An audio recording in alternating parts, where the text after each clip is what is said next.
안녕하세요. 축구 전문 기자 한준입니다. 2024-2025 시즌 독일 분데스리가 무대에서 한국 축구 팬들에게 매우 익숙한 광경이 펼쳐지고 있습니다.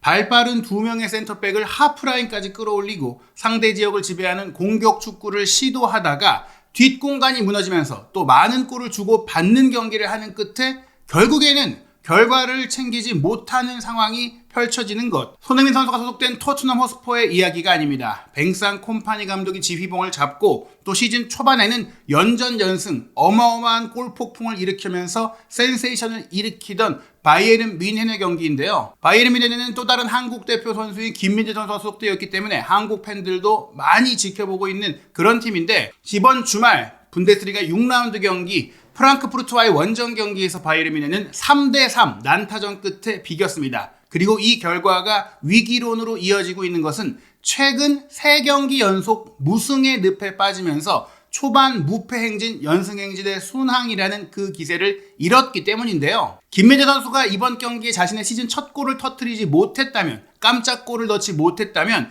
이날 패배하면서 분데스리가 선두 자리까지도 이를 수도 있었던 중요한 경기였다는 점, 프랑크푸르트가 올 시즌 리그 우승 경쟁팀이라는 점에 있어서 바이에른 뮌헨이 앞으로의 일정을 통해서 이 문제를 개선하지 못한다면 올 시즌 또다시 무관에 그칠 수도 있다는 위기론이 제기되고 있는 것입니다. 바이에른 뮌헨이 대체 어떤 식으로 경기를 했길래 이런 얘기까지 나오고 있는 것인지, 또 첫 골을 기록한 김민재 선수 어떤 플레이를 펼쳤고 어떤 활약을 펼쳤는지, 독일 현지 언론의 반응과 평가는 어떤지까지 총정리해드리겠습니다. 3대3 무승부로 끝난 분데스리가 6라운드 경기 전반 15분에 김민재 선수가 올 시즌 자신의 첫 골이자 바이에른 뮌헨 입단 후 두 번째 골을 터뜨리면서 기분 좋게 경기를 시작했죠. 전반 15분 선제골이 나왔는데 곧바로 프랑크푸르트가 반격했습니다. 전반 22분에 오마르 마르무시가 올 시즌 프랑크푸르트에서 최고의 경기력을 보이고 있는데 동점골을 넣었고, 또 전반 35분에는 에키티케가 역전골까지 터뜨리면서 바이에른 뮌헨이 침몰하는 것 같았거든요. 하지만 전반 38분에 김민재 선수의 센터백 파트너인 우파메카노가 또 한 번 예기치 못한 상황에서 동점골을 터뜨렸고, 후반 시작 8분 만인 53분에는 마이클 올리세가 역전골을 기록하면서 바이에른 뮌헨이 기어코 승리하는 듯 했지만, 후반 추가 시간 4분 마르무시가 극적인 극장 동점골을 터뜨리면서 3대3 무승부로 경기가 끝났습니다. 이 경기 김민재 선수가 선제골을 넣었고 전반적인 경기력도 좋았지만 결국 팀이 3골을 모두 실점하는 과정 속에 최후방 수비수 센터백인 김민재 선수 역시 책임을 면할 수 없는 경기였기 때문에 독일 현지에서는 엇갈린 평가가 나왔는데요. 우선 김민재 선수는 올 시즌 첫 골이자 바이에른 뮌헨 입단 후 두 번째 골을 넣었습니다. 유럽 커리어에서 거쳐간 모든 팀에서 골을 넣고 있는 김민재 선수인데 2021-2022 시즌 페네르바체 소속으로 튀르키예 리그에서 첫 골을 기록한 바가 있고요. 2022-2023 시즌에는 나폴리의 역사적인 세리에 A 통산 세 번째 우승을 이끄는 과정에는 2득점 2도움으로 4개의 공격 포인트를 올렸습니다. 그리고 지난 2023-2024 시즌 분데스리가 데뷔 시즌에는 리그 25경기에서 1득점 2도움을 올렸는데, 특히 슈투트가르트와의 경기 세트피스 상황에서 본인의 헤더 패스로 케인의 골을 어시스트했고, 또 코너킥을 본인이 헤더 슈팅으로 연결하면서 1골 1도움의 원맨쇼를 펼쳤던 활약이 있었죠. 세트피스 상황에서 적극적으로 공격에 가담하는 김민재 선수이지만 생각보다 골운이 따르지 않았던 클럽 커리어였는데, 올 시즌 리그 6경기 만에 본인의 시즌 첫 골을 기록하면서 기분 좋은 유럽 통산 5호 골을 터뜨렸습니다. 한편 최근 바이에른 뮌헨은 프랑크푸르트전 무승부로 인해서 챔피언스리그 에스턴 빌라와의 원정 경기 패배, 그리고 앞서 바이엘 레버쿠젠과의 홈 경기 1대1 무승부까지 최근 3경기 연속 무승으로 부진한 상황인데요. 이 과정에는 케인 선수의 부진이 있었습니다. 케인 선수가 최근 계속해서 침묵하고 있는 상황인데, 그래도 이날 결코 무승부를 이뤄냈기 때문에 4승 2무로 바이에른 뮌헨이 선두 자리를 지키고는 있어요.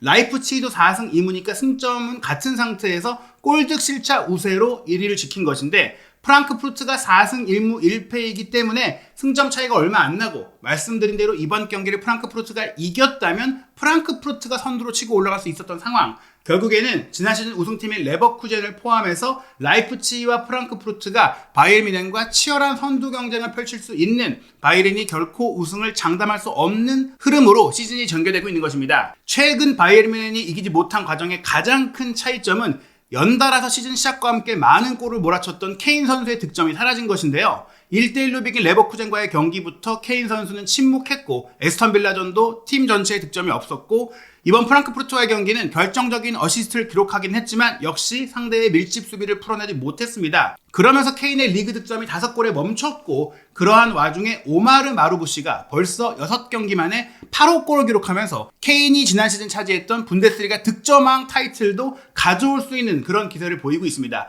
게다가 어시스트를 케인이 5개로 가장 많이 기록하고 있긴 하지만 오마르 마루무시 역시 4개의 도움을 기록하고 있으니까 12개의 공격 포인트로 현재 분데스리가 최고의 공격수라는 타이틀을 케인에게서 빼앗아올 수 있는 그런 활약을 펼치고 있는 것이죠. 살라 이후 최고의 이집트 스타로서 기대를 받고 있는 마르무시인데요. 바이에른 뮌헨이 이번 경기를 비기긴 했지만 원정 가서 더 좋은 경기를 펼쳤다라는 것이 기록으로는 드러나고 있습니다. 원정팀임에도 74%의 압도적인 볼 점유율을 기록했고 기대 득점도 1.83골로 1.24골에 프랑크푸르트보다 높았어요. 좀 더 확실한 기회를 많이 만들었다는 것이죠. 하지만 경기의 효율성은 떨어졌습니다. 24개의 슈팅을 때렸고 13개의 유효 슈팅이 있었는데 득점이 3개밖에 없었던 것. 프랑크푸르트 같은 경우에는 6개의 슈팅 중에 4개가 유효 슈팅이었고 그 중에 3개가 빅찬스였거든요. 물론 바이에른 뮌헨의 빅찬스가 4개로 더 많았기 때문에 빅찬스 미스, 결정력이 조금 좋았더라면 바이에른 뮌헨이 이길 수 있는 경기였다고 볼 수 있겠지만 결국 이기지 못했다는 게 중요합니다. 콤파니 감독 같은 경우에는 우리가 레버쿠젠과의 경기를 비겼지만 지난 시즌에 레버쿠젠이 바로 승점 90점을 기록하면서 우승했던 팀이었다. 그리고 프랑크푸르트 역시 지난 시즌에 아주 좋았던 팀이다라고 이야기했습니다. 또 지난 시즌 바이에른 뮌헨이 고전했던 팀이라고 얘기하기도 했죠. 크리스토프 프로인트 디렉터 역시 바이에른 뮌헨이 분명히 비긴 것은 실망스러운 결과지만 경기 내용은 아주 좋았다. 이대로 계속 이어간다면 좋은 흐름을 이어갈 수 있을 것으로 보고 팀이 더 성장할 수 있을 것이다라고 기대한다면서 콤파니 감독을 지지하는 멘트를 했습니다. 하지만 걱정되는 것은 이런 하이라인 축구의 지속성 여부인데요. 시즌이 지나면 지날수록 허점이 드러날 수밖에 없고 선수들의 체력이 떨어질 수밖에 없고 또한 수비 선수들의 부상이 발생할 수밖에 없는데요.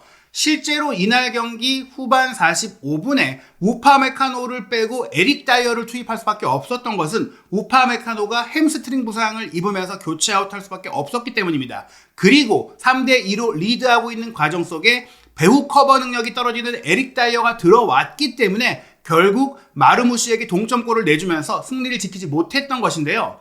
프랑스 정론지 레키프의 보도에 따르면 10월에 있을 프랑스 대표팀 경기를 하차해야 할지도 모르는 우파메카노의 부상이 장기화될 수 있는 우려가 있는데 우파메카노가 뛸 수 없는 상황이 된다면 콤파니 감독의 전술이 제대로 작동될 수 있을지에 대한 우려가 따를 수밖에 없는 상황입니다. 이날 바이에른 뮌헨은 4-2-3-1 포메이션으로 경기했는데요. 해리 케인이 최전방 원톱으로 뛰면서 왼쪽에 그나브리, 이선에 토마스 밀러가 선발 출전을 했고 마이클 올리셰가 오른쪽 측면 공격수로 배치됐습니다. 두 명의 중앙 미드필드로는 파블로비치와 키미히가 확고한 주전 라인이고 포백 라인도 데이비스가 왼쪽 풀백인 게헤이루가 지금 오른쪽 풀백에 부상 자원이 많다 보니까 오른쪽에 배치가 되고 김민재 우파메카노는 확고한 센터백 조합으로 나서고 있고 노이어가 골문 지켰는데요. 이 경기는 우파메카노뿐만 아니라 또 다른 전술적인 핵심인 해리 케인까지도 부상을 입으면서 과부하가 생기고 있다는 지적도 따르고 있습니다.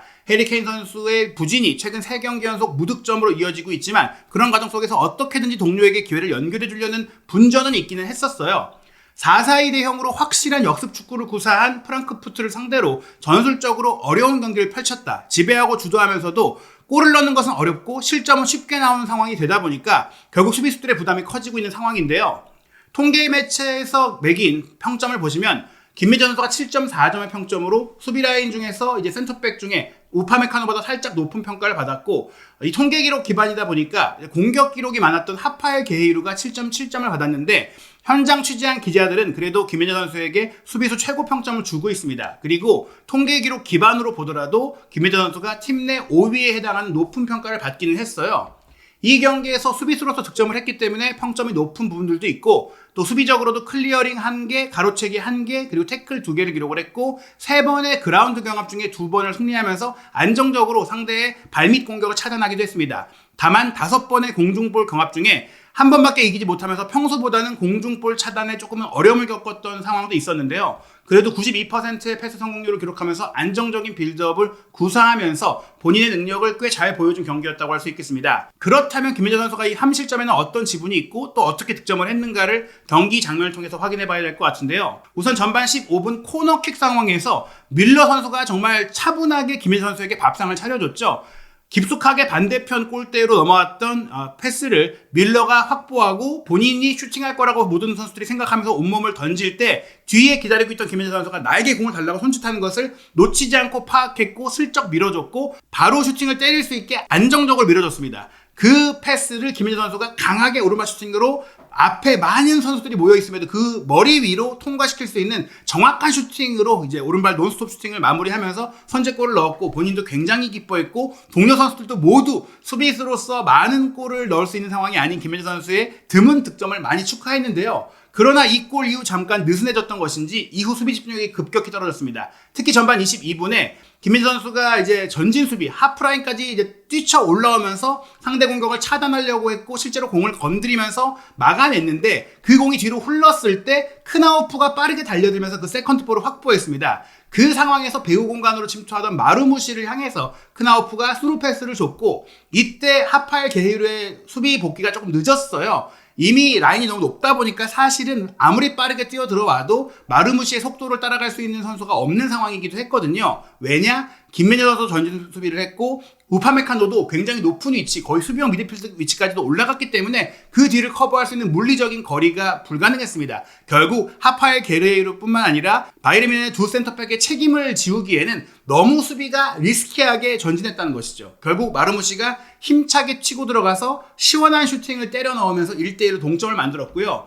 또 전반 35분도 비슷한 상황이었는데 프랑크푸르트가 후방 지역에서 전방으로 길게 롱볼 때려놨을 때 그 공을 버텨내면서 마르무시가 우파메카노의 견제를 이겨내고 그 뒷공간을 잡아먹었습니다. 그러자 김민재 선수가 이제 왼쪽 수비수로서 에키티케가 따라오는 것을 커버하고 있다가 마르무시가 그대로 치고 들어갈 수가 있는 상태에서 우파메카노가 뒤를 내줬기 때문에 우파메카노의 커버를 위해서 본인이 따라 내려왔어요. 하지만 그렇게 따라 내려오자 비어있는 에키티케를 마르무시가 정확하게 포착하고 가뿐하게 수비의 사이죠. 김민재 선수와 우파메카노 사이로 마무리 패스를 줬고 에키티케가 슈팅하면서 노이아와 1대1 기회를 마무리했는데 김민재 선수가 마르무시에게 따라왔다가 에키티케에게 패스를 하자 그쪽으로 따라가 봤지만 뭐 당연히 이리저리 오는 움직이면 놓칠 수밖에 없잖아요. 결국에는 통짜 기회를 내주면서 역전골까지 허용하고 말았습니다. 전반 38분 바이에른의 동점골은 또 한 번 코너킥 상황에서 이어졌는데 코너킥에 이은 재차 공격이 컷백으로 이어졌을 때 올리세가 시도한 슈팅을 상대 골키퍼가 선방했죠. 산토스의 선방이 이날 굉장히 많이 나왔는데 10번 가까이 나왔죠. 그 선방이 흘러나온 것을 행운이 따랐죠. 우파메카노 앞에 딱 떨어지면서 우파메카노가 역시 바로 때려 넣으면서 2대2로 동점골을 만들었습니다.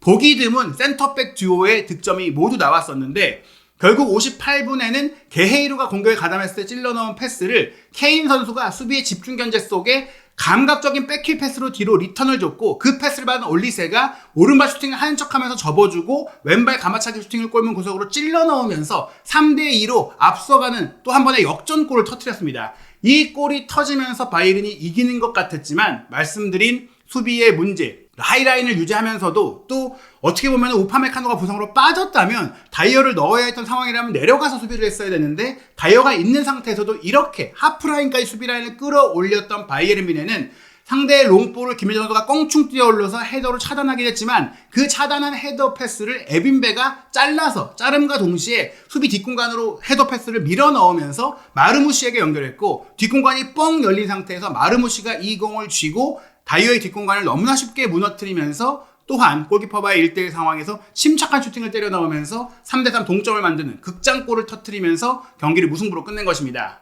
사실 이날 경기 실점 장면은 팀 전체의 라인이 높았을 때 또 그 라인이 높은 상태의 수비 지침이 전진 수비로 사전에 상대 공격의 예봉을 차단하라는 것이었기 때문에 김혜진 선수는 콤파니 감독의 지침에 맞춰서 좋은 수비를 많이 보여줬어요. 실제로 전진 수비로 공을 따내고 잘라내고 미리 차단했던 좋은 장면들도 굉장히 많았지만 결국 한두 번 그 뒷공간이 열리게 되면 아무리 열심히 쫓아가도 막아내기가 쉽지 않을 수밖에 없는 상황이었습니다.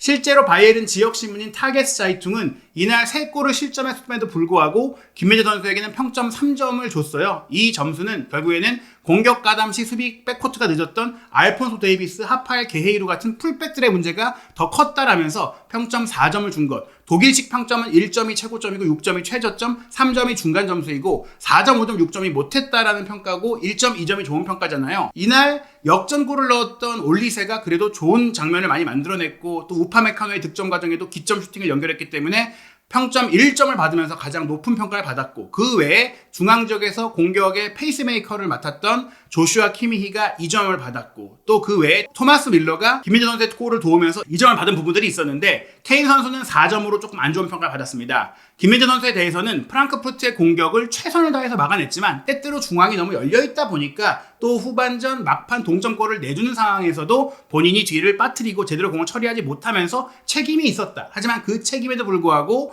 공격 전개라든지 그 외에 더 많은 위기가 될 수 있었던 상황들을 잘라내줬기 때문에 무난한 점수, 평균 점수인 3점을 받은 것입니다. 키커 역시 김민재와 우파메카노에게 3점, 하파엘 게헤이루에게 오히려 공격적으로는 기여를 했지만 수비 커버가 아쉬웠다는 평가 속에 마르무시를 잘 막지 못한 결정적인 패착이 됐기 때문에 4점으로 수비 라인에서 가장 안 좋은 평점을 줬어요. 하지만 빌트 같은 경우에는 데이비스에게 오히려 3점을 주고 김민재, 우파메카노, 게헤이루에게 4점으로 바이에른 선수 중에 가장 안 좋은 점수를 줬다는 점에 있어서 여전히 빌트는 김민재 선수를 조금 안 좋게 좀 평가하는 상황이 있다. 그런 상황이 있기 때문에 신경 쓰지 않아도 될 것 같다. 이렇게 좀 말씀드릴 수 있겠습니다. 한편 콤파니 감독은 이 결과에 대해서 크게 아쉬워하지 않았는데요. 물론 우리가 3골을 허용했지만 경기라는 게 그런 것이다. 하지만 이번 시즌 내내 우리가 보여준 모든 경기에서의 우세를 본다면 결국 우리는 상대팀보다 매 경기 4배에서 5배 더 많은 기회를 만들고 있기 때문에 그 기회만 잘 살린다면 2-3골을 내줘도 4-5골을 넣고 이길 수가 있다. 나의 이게 방향성이다. 정말 어디서 많이 본 것 같죠? 토트넘의 포스테코글루 감독과 같은 아주 공격적인 축구 철학을 시도하고 있는데 물론 바이에른 뮌헨이 토트넘보다 더 좋은 선수들을 보유하고 있기 때문에 더 좋은 경기력과 더 좋은 결과가 나오고는 있지만 이런 과감한 축구로 과연 우승까지 이뤄낼 수 있을지에 대해서는 물음표가 슬슬 붙기 시작했습니다. 콤파니 감독은 환상적인 성과라고 이야기를 하면서 바이에른 뮌헨은 지난 시즌 같은 경우에는 프랑크푸르트 원정에서 1-5로 졌고 이전에도 프랑크푸르트에게 큰 점수차로 패배했던 일이 있었는데 오늘 3-3 무승부라면 더 개선이 된 거고 오늘은 그런 무기력한 모습이 없었다라면서 비겼지만 좋은 경기를 했다. 우리는 원정에 와서 승점을 확보한 것이고 아직 1위다라고 얘기했습니다. 과연 이 무승의 흐름을 곧 끊어내고 다시 우승할 수 있다라는 본인의 호언장담을 실제 결과로 이어갈 수 있을지 주목되는데요. 한편 이제 10월 유럽 축구 경기는 잠시 쉬어갑니다. 월드컵 예선전 일정이 있는 A매치 데이가 2주 동안 진행이 되는데요. 손흥민 선수가 부상으로 휴식을 취하게 된 가운데 김민재 선수의 리더십이 필요한 상황이 됐습니다. 대한민국과 요르단의 아주 중요한 경기죠. 지난 카타르 아시안컵에서 한국의 우승꿈을 좀 무력화시켰던 요르단과 리턴 매치가 한국 시간으로 10월 10일 목요일 밤 11시 암만 국제경기장에서 펼쳐집니다. 온라인과 모바일로는 쿠팡 플레이, TV 채널로는 MBC에서 생중계를 하고요. 이어서 잔디 문제로 용인 미르 스타디움에서의 개최가 확정된 이라크와의 홈 경기는 10월 15일 화요일 저녁 8시에 열리고요. 이 경기 역시 온라인과 모바일은 쿠팡 플레이, TV 채널로는 KBS에서 생중계를 보실 수 있습니다. 요르단, 대한민국, 이라크가 모두 승점 4점 1승 1무로 선두 경쟁을 벌이고 있고 이번 3차 예선 최종 예선에서 두 팀만이 본선 직행 티켓을 얻을 수가 있기 때문에 아주 치열한 한파전이거든요. 이 경기에서 과연 손흥민 선수가 없는 가운데 한국 대표팀이 어떤 경기력 또 어떤 결과를 얻을지도 한준TV가 여러분과의 실시간 소통방송 입중계로 전해드릴 예정입니다. 10월 A매치 이후에 바이에른 뮌헨은 더 어려운 일정들, 빡빡한 일정들이 이어집니다. 현재 선두를 지키고 있긴 하지만 라이프치히와 승점 14점으로 같고 프랑크푸르트와도 승점이 이제 1점 차이밖에 안 나거든요. 지난 시즌 준우승팀인 슈투트가르트와의 경기가 10월 20일 일요일 새벽 1시 30분에 있고 또 10월 24일 새벽 4시에는 난적인 바르셀로나와의 챔피언스리그 3차전 원정 경기가 이어집니다. 10월 27일 밤 11시 30분 보훔과의 경기가 쉬어가는 경기라면 10월 31일 새벽 4시 45분에는 이재성, 홍현석 선수가 소속된 마인츠와 한국인 더비가 분데스리가에서 펼쳐지고 11월 2일 밤 11시 30분에는 바이에른 뮌헨이 정우영 선수가 속한 우니온 베를린과 또 한 번의 한국인 선수가 맞대결을 펼칠 예정입니다. 11월 7일 새벽 5시에는 아틀레티코 마드리드를 무려 4-0으로 박살내면서 돌풍의 행보를 보인 벤피카와의 챔피언스리그 경기가 이어지거든요. 그리고 11월에는 이 한국 선수들 간의 맞대결, 특히 김민재 선수가 한국 선수를 유럽 무대에서 많이 만나게 됩니다. 11월 27일 새벽 5시에는 파리 생제르맹 이강인 선수와의 맞대결도 예정되어 있습니다. 즉 빅매치가 연달아 펼쳐지는 일정이 10월 중순부터 11월까지 펼쳐진다는 것인데요. 이 일정들 속에서 콤파니 감독이 본인의 축구로 우승할 수 있다라는 그런 증거가 될 수 있는 결과를 끌어낼 수 있을지, 또 김민재 선수는 이 무리한 하이라인 축구 속에 우파메카노가 부상으로 쓰러졌는데 과연 본인의 역할을 어떻게 보여주고 또 본인은 몸 상태를 어떻게 유지할 수 있을지도 주목됩니다. 한준TV 구독, 좋아요, 알림 설정으로 한국인 유럽파들의 모든 소식과 한국 대표팀 소식, 실시간 방송도 놓치지 않으시기 바랍니다.